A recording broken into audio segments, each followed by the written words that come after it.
오늘부터 우리는 신약성경에 있는 작은 책인 빌립보서 말씀에 귀를 기울입니다. 자, 빌립보서는 사도 바울이 빌립보에 있는 성도들에게 보낸 편지입니다. 신약성경에는 많은 편지가 있어요. 그런데 그 많은 편지 중에서도 빌립보서는 진짜 편지입니다. 진짜 편지. 이게 무슨 말인가 하면 다른 편지들은 사도 바울이 복음의 진리, 율법에 대한, 복음에 대한, 구원에 대한 도리들을 가르치고 교훈하고 하는 그러한 것들이 담겨 있지만 빌립보서는 정말 말 그대로 편지입니다. 바울은 빌립보서를 기록할 때에 구체적으로 빌립보의 성도들의 얼굴을 떠올렸을 것입니다. 그들과 함께 했던 은혜의 시간을 떠올렸을 겁니다. 바울은 지금 자신이 빌립보에서 예배 시간에 빌립보의 성도들의 눈망울을 보면서 그렇게 함께하고 있는 것처럼 그렇게 생각하며 이 편지를 기록한 것이죠. 바울은 빌립보의 성도들이 자신이 보낸 편지를 읽을 것을 기대하였고 확신하며 이 편지를 또한 썼습니다. 자, 그런데 바울 당시에는 읽는다는 것, 그것이 우리와는 완전히 다른 것입니다. 신약성경에서 읽는다라고 하는 이 단어는 전부 낭독한다라는 뜻입니다. 그러니까 우리는 읽는다 하면은 신문을 읽기도 하고 스마트폰을 보면서 뉴스를 보고 기사를 보고 메시지 우리가 오면은 문자 읽고 막 그러잖아요. 근데 그런 의미가 아닙니다. 이 당시에는 책도 흔하지 않았고 신문도 물론 없었고 스마트폰도 없었고 이때 읽는다는 것은 전부 낭독한다라는 것이었습니다. 그렇다면 바울은 빌립보서를 기록할 때 정말 사무치게 그리워하고 보고 싶은 빌립보 성도들을 떠올리면서 그들 앞에서 이 편지를 낭독하고 있는 자신을 상상하였을 것입니다. 바울은 자신이 지금 로마에서 겪는 모든 일을 마치 빌립보 성도들 앞에서 눈을 보며 이야기하듯이 빌립보서를 기록한 것이죠. 바울은 지금 그들과 육신으로는 함께하지 못하는 부재의 상황이지만 그들과 만나든지 떠나 있든지 결국 그들과 함께하고 있음을 믿었습니다. 그러니 바울의 편지가 낭독될 때 바울은 그들과 함께 있는 것이었습니다. 바울이 보낸 편지는 곧 그 자신이었기 때문입니다. 그만큼 빌립보서에는 바울의 애정이 담겨 있어요. 자신의 순교가 임박했음을 느끼면서 동시에 어쩌면 풀려날 수도 있겠다고 하는 것을 기대하는 마음도 가지면서 그토록 사랑하고 보고 싶은 그리움으로 써내려간 편지가 빌립보서입니다.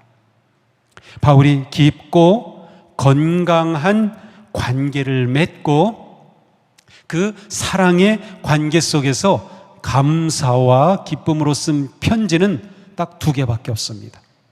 데살로니가 전서와 빌립보서입니다. 바울은 10개가 넘는 편지를 썼어요. 그런데 데살로니가 전서와 빌립보서만이 이 편지를 읽는 성도들을 가리켜서 여러분 나의 기쁨이며 면류관입니다 라는 표현을 사용하고 있습니다. 데살로니가 전서는 바울이 맨 처음 쓴 편지입니다. 빌립보서는 바울이 죽음이 다가오음을 느끼면서 기록한 편지입니다. 그러므로 빌립보서는 여전히 타오르는 그러한 복음의 열정을 가지고 자신의 목숨이 어떻게 될지 모르는 그 결정의 시간이 다가옴을 느끼면서 보고 싶고 만나고 싶은 빌립보의 성도들에게 자신의 감사와 사랑의 마음을 고스란히 담은 바울의 고백록인 것이죠. 많은 학자들이 바울이 빌립보서를 기록할 때 로마에서 연금 상태에 있었다고 말합니다. 바울은 빌립보서 1장에서 자신이 감옥 생활을 하고 있지만 여전히 그리스도 안에 있다고 하는 사실이 온 친위대와 그 밖에 사람들에게 알려졌다라고 말합니다. 여기서 친위대는 브라이도리온이라는 단어인데 황제의 경호를 맡은 근위대를 말하는 것으로 보입니다. 또한 바울은 빌립보서의 마지막에 황제에 속한 사람들이 여러분에게 무난합니다 라고 기록했어요. 사도행전을 기록한 누가 역시 사도행전 맨 마지막 28장에서 바울이 로마에 압송되었고 거기서 재판을 앞두고 있으며 감옥에 연금된 상태임을 말해주고 있어요. 이런 구절들을 종합해 본다면 빌립보서의 기록 장소는 바로 로마였다는 것을 알 수 있어요. 로마에 갇힌 바울이 빌립보의 성도들에게 이 편지를 기록한 것이죠. 그렇다면 이때는 60년에서 63년 사이가 될 것입니다. 그러면 바울이 감옥에서 재판을 기다리는 어려움 중에 이렇게 빌립보의 성도들에게 편지를 쓴 이유는 무엇일까요? 첫째로 바울은 빌립보의 성도들이 바울이 감옥에 갇혔다, 로마의 감옥에 갇혔다라고 하는 것으로 인해서 굉장히 걱정하고 염려하고 있다는 것을 잘 알고 있었습니다.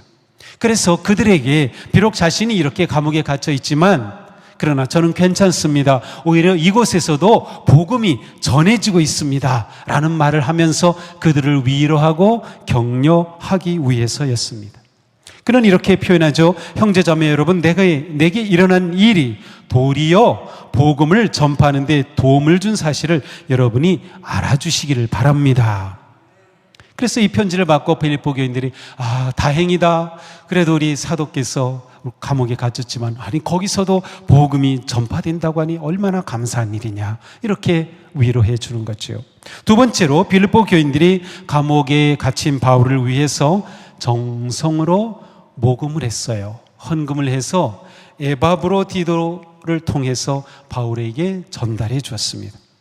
바울은 그들의 그 정성 어린 헌금을 잘 받았고 이에 감사하는 마음을 전하기 위해서 그들에게 이 편지를 썼어요.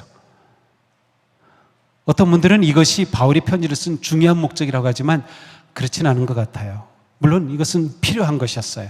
그랬는데 맨 끝에 4장에 가서 잠깐 언급되고 있어요. 그래서 어떤 분들은 이 구절을 가리켜 영수증이라고 말하기도 합니다.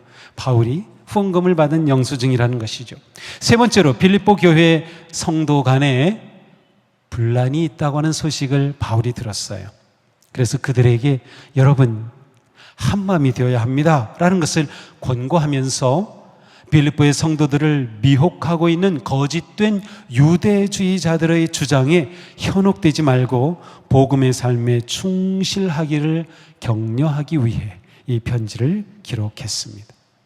그러니 이 편지가 얼마나 아름답고 따뜻한 편지입니까?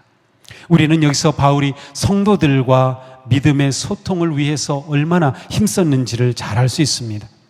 당시로서는 가장 중요한 소통의 수단인 편지로 자신의 마음을 전하고 성도들을 위로하고 격려하며 복음의 삶을 소통한 바울을 우리는 보게 됩니다. 소통은 우리의 신앙생활에서 매우 중요한 부분입니다. 목사가 성도들과 소통하고 교회 지도자들이 모든 성도들과 소통하며 성도들이 서로 사랑의 교제와 돌봄으로 마음을 나누고 꿈을 나누는 삶, 이렇게 삶을 나누는 소통이 그 어느 때보다도 중요하고 절실한 시대입니다. 특별히 교회의 젊은 세대와 소통이 잘 이루어져야 건강한 교회가 되는 거죠. 그래서 저는 저를 돌아봅니다. 우리가 사역에서, 선교회에서, 속회에서 믿음과 소망과 사랑의 소통에 힘쓸 때 우리 교회는 진정으로 하나님을 기쁘시게 하고 사람을 복되게 하고 세상을 평화롭게 하는 건강한 교회로 세워질 줄로 믿습니다. 우리가 빌립보서에 담긴 메시지를 발견하고 또한 깨닫기 위해서는 빌립보라고 하는 도시에 대해서 아는 것이 큰 도움이 됩니다. 복음서에 잘 알려진 빌립보가 있어요. 이 빌립보는 가이사랴 빌립보입니다. 여기서 예수님은 어느 날 제자들에게 물으셨어요. 너희는 나를 누구라고 하느냐? 그때 베드로가 대답하죠. 주님은 그리스도이시요 살아계신 하나님의 아들이십니다. 바로 빌립보 고백입니다. 그런데 빌립보서가 말하는 빌립보는 이 가이사랴 빌립보가 아니고 지금의 그리스 땅에 있는 빌립보입니다. 빌립보는 사도행전 16장에 처음으로 등장합니다. 저기 보면 빨갛게 빌립보라고 되어 있죠. 오른쪽으로 초록색으로 들어와 있죠. 바로 이제 이곳에서 바울이 빌립보로 가게 됩니다. 전체적으로 보면 오른쪽에 들어와가 있는 지역은 지금의 터키 지역이에요. 아시아의 서쪽 끝입니다. 빌립보는 지금의 그리스 지역이고 왼쪽에 로마가 보이죠. 이탈리아. 바로 유럽에 시작되는 지역이 바로 이 지역입니다. 자로 저 해협을 두고 이렇게 연결이 됐어요. 보스포러스 해협입니다. 지금도 성지순례 가면 그 해협을 볼 수 있어요. 자, 바로 여기에서 빌립보로 바울이 가게 돼요. 근데 이게 빌립보로 가는 것이 바울이 원래 계획했던 것이 아닙니다. 이때는 바울의 2차 전도 여행입니다. 지금 우리가 사도행전을 읽고 있죠. 너무나도 그림이 선명히 잘 그려져요. 2차 전도 여행은 1차 전도 여행했던 지역을 다시 되돌아보고 그 지역을 더 확장하려고 하는 것이었어요. 그래서 바울은 지금의 터키 북쪽, 그리고 그 아주 북쪽은 지금의 흑해, 큰 그러한 호수죠. 바로 흑해와 연결이 된 그 지역, 비두니아라고 하는 것인데 바로 이곳까지 가려고 하는 것이 바울의 원래의 계획이었습니다. 그런데 성령님께서 허락하지 않으셨어요. 부르기아와 갈라디아 땅을 지나 드로아까지 이르렀는데 아까 봤죠? 그곳에서 어느 날 밤 환상을 봅니다. 마게도냐 사람이 바울에게 손짓하며 와서 도와주십시오 라고 하는 환상을 보게 된 거죠. 바울이 이거 금방 깨닫죠. 이야, 성령님께서 나로 저쪽으로 건너가라고 하시는구나. 여기 아시아 지역인데 유럽으로 건너가라고 하시는 거구나. 바로 그것을 바울은 깨달은 겁니다. 그래서 바로 드로아에서 바울은 성령의 인도하심에 순종하여 유럽 땅으로 진출하게 됩니다. 이때가 50년경입니다. 자, 우리는 여기서 성령님의 인도하심을 따르는 바울을 보는 것이 굉장히 중요합니다. 바울의 선교 사역은 성령의 인도하심을 따르는 것이었어요. 우리의 신앙생활도 마찬가지입니다. 우리의 신앙생활은 무엇입니까? 성령의 인도하심을 분별하고 따르고 순종하는 것이 신앙생활입니다. 그러니 우리는 성령의 인도하심을 분별할 수 있어야 돼요. 이것이 우리가 예배하는 이유이고 말씀을 읽는 이유이고 기도하는 이유입니다. 우리는 예배와 기도와 말씀을 통해서 하나님의 뜻, 성령님의 뜻을 분별하고 그 인도하심을 따르게 되지요. 또한 우리는 성령님의 인도하심을 분별하게 될 때 나를 용기와 결단까지도 성령님은 우리를 도와주시며 이끌어 주시는 거예요. 그래서 우리의 삶이 이렇게 되는 것, 우리 교회는 마치 빌립보 교회가 성령의 인도하심의 열매였던 것처럼 우리 교회는 성령의 이끄심의 열매가 되어야 하는 거예요. 너무나도 중요합니다. 우리 동수교회는 성령님의 역사의 열매가 되는 교회예요. 이런 교회가 되는 게 너무도 중요합니다. 지금까지 바울의 선교 활동은 안디옥을 중심으로 해서 터키의 동남 지역으로 이루어졌어요. 이곳에 국한되어 있었습니다. 그러나 성령의 인도하심에 순종할 때 이제는 마케도니아까지 진출하게 된 것이에요. 유럽에까지 진출하게 된 것입니다. 빌립보는 성경에서 마케도니아의 첫 성으로 소개됩니다. 빌립보는 마케도니아 지방에서 으뜸 가는 도시요 로마 식민지였다. 으뜸 가는 도시, 로마 식민지. 빌립보를 이해하는 데 굉장히 중요한 표현입니다. 바울의 이 유럽 진출은 결코 쉬운 일이 아니었어요. 그래서 사도행전을 보면 유럽으로 진출하는 그 이후에 바울의 이 그리스 지역에서 선교는 아시아 지역에서보다 굉장히 조심스럽습니다. 그리고 굉장히 탐색하고 긴장된 모습으로 선교 사역을 펼쳐요. 그래서 빌립보에서 데살로니가, 고린도, 아테네 이르는 그러한 과정에 지금 우리가 이미 그것을 보았고 그 보고 있어요. 사도행전을 통해.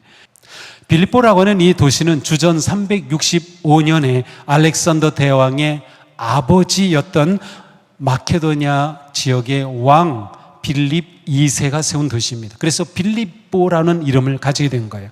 이 빌립 2세는 굉장히 탁월한 정치력으로 정치적인 그러한 체계를 잘 갖추었고 군사력을 잘 갖추었습니다. 그런데 암살을 당하면서 그의 아들이었던 20세 알렉산더가 왕이 됩니다. 이 알렉산더는 20세의 왕이 되면서 이때부터 마케도냐 영역을 퍼뜨려가죠. 33세 죽을 때까지 전쟁에 패한 적이 없어요. 그 유명한 알렉산더 대왕이 바로 이 빌립 2세의 아들이에요. 바로 빌립보라고 하는 지역이 이렇게 굉장히 역사적인 지역입니다. 그러나 역사가 흐르면서 이 지역은 주전 168년, 예수님 오시기 전 168년에 로마가 점령하게 되었고요. 로마 제국에 편입됩니다. 이렇게 했기 때문에 빌립보는 로마의 영광과 안정과 번영을 대변하는 작은 로마로 불렸습니다. 그런데 문제가 뭡니까? 이렇게까지 해줬는데 빌립보 사람들은 어떤 생각을 갖겠어요? 황제에게 충성하겠죠. 황제 숭배, 열을 올리는 겁니다. 우리는 로마 시민권이야. 황제께 감사하는 것이죠. 그들은 로마 시민권이라고 하는 그 의식 가운데 특별한 존재라고 하는 자부심을 가지고 황제를 숭배하고 로마의 행정과 문화에 대한 대단한 긍지를 가지고 살았던 것입니다. 자, 그러므로 바울이 복음을 들고 빌립보에 갔을 때 중요한 두 가지 문제가 있습니다. 첫 번째, 이렇게 세우는 빌립보의 그리스도인은 이 평화를 깨뜨리는 자가 아닙니다 라는 것을 말해줘야 했어요. 그리스도인은 이 도시를 흔들 자, 이렇게 번영을 누리는 도시의 해가 될 존재가 아니다 라는 것을 말해줘야 되는 것. 그러나 두 번째, 그리스도가 주님이시다 라는 것을 전파해야 됐어요. 이게 복음이니까. 그렇다면 어떤 일이 일어나요?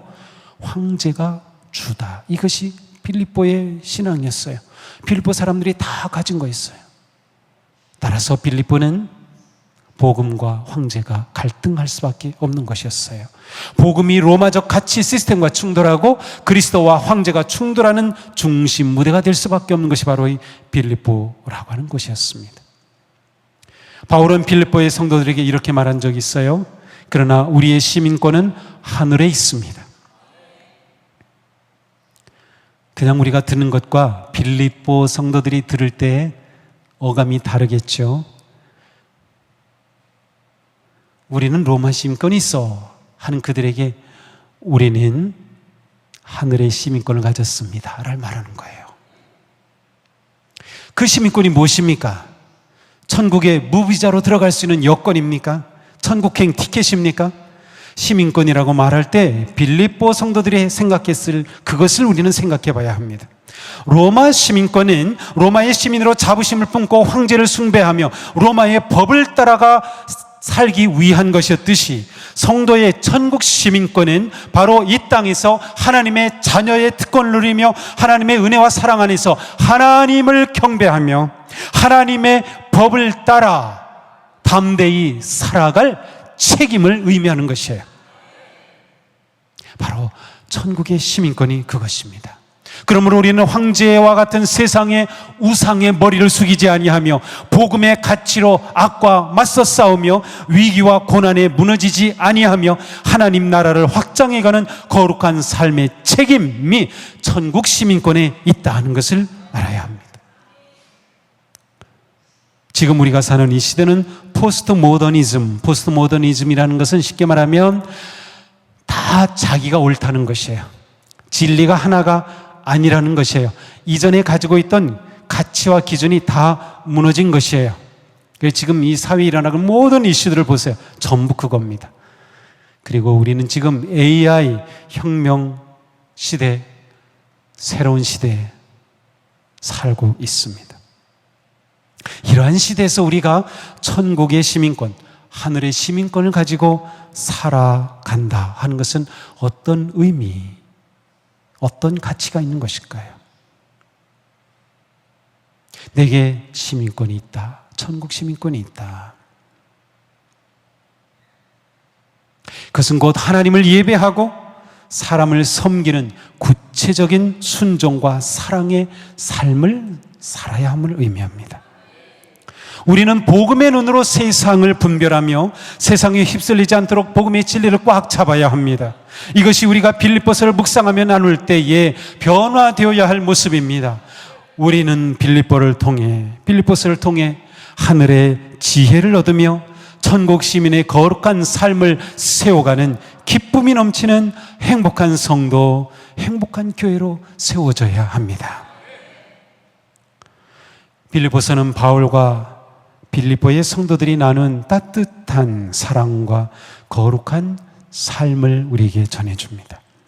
빌립보서에 가장 많이 나오는 단어는 기쁨입니다. 16번 나오고 있어요. 그래서 빌립보서를 기쁨의 복음이라고 부르기도 합니다. 하지만 바울이나 빌립보의 성도들은 기쁨을 노래할 상황이 아니었습니다. 당시 빌립보의 성도들은 많은 핍박과 시련과 경제적 어려움 가운데 있었습니다. 설상가상으로 교회 내적으로 성도들 간에 심각한 갈등이 일어나고 있었습니다. 바울은 감옥에 연금된 상태로 무죄 석방일지 사형 선고일지 갈림길에 놓여 있었습니다. 그래서 바울은 고민하죠. 내가 죽는 게 나을지 살아서 교회를 돌보는 것이 더 나을지 말이죠. 이런 상황을 생각하면 빌립보서가 기쁨의 편지라는 것이 믿기지가 않습니다. 하지만 빌립보서에는 모든 상황을 초월한 감사와 기쁨과 행복이 가득합니다.